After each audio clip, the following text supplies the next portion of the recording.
नमस्कार।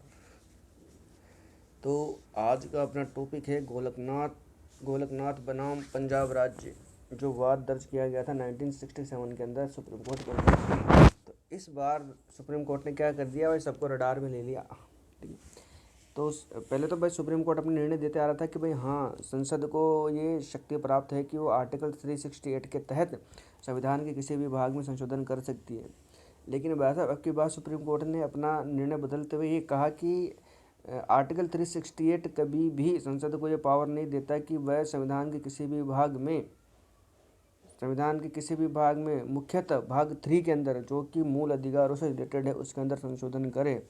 ठीक है, तो इस वाद में जो सुप्रीम कोर्ट का सबसे महत्वपूर्ण निर्णय यही था कि सुप्रीम कोर्ट ने ये स्पष्ट किया था कि आर्टिकल 368 के अंदर केवल संविधान संशोधन की प्रक्रिया का उल्लेख है। संसद को संविधान संशोधन की पावर है, ये कहीं भी उल्लेखित नहीं है।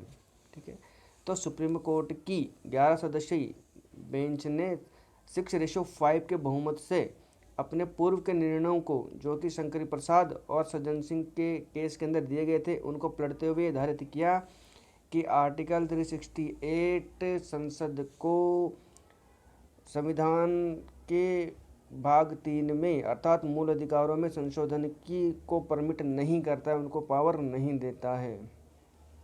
और सुप्रीम कोर्ट ने ये भी कहा कि भाई जो विधि शब्द है ना, विधि शब्द में सभी प्रकार की विधि आती है, चाहे वो साधारण विधि हो या फिर वो संविधान संशोधन से रिलेटेड विधि हो।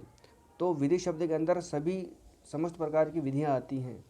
और इस वाद में सुप्रीम कोर्ट का ये कहना था कि भाई यदि मूल अधिकारों में संशोधन आपको करना है तो आपको संविधान सभा बुलानी पड़ेगी। ठीक है, और सुप्रीम कोर्ट का वर्डिक्ट जो ये दिया था सुप्रीम कोर्ट ने कि भाई आर्टिकल 368 संसद को संविधान संशोधन की शक्ति नहीं देता है, ये प्रोस्पेक्टिव ओवर रूलिंग था, अर्थात भविष्य लक्ष्य था।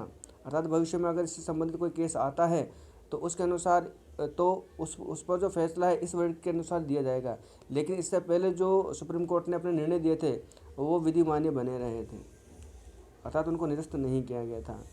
तो ये जो महत्वपूर्ण जो केस आया था गोलकनाथ बनाम पंजाब राज्य वाला, ये सबसे इम्पोर्टेंट था, क्योंकि इसके अंदर सुप्रीम कोर्ट ने स्पष्ट कर दिया था कि भाई जो संसद है उसको मूल अधिकारों में संशोधन करने की शक्ति है या नहीं है। धन्यवाद।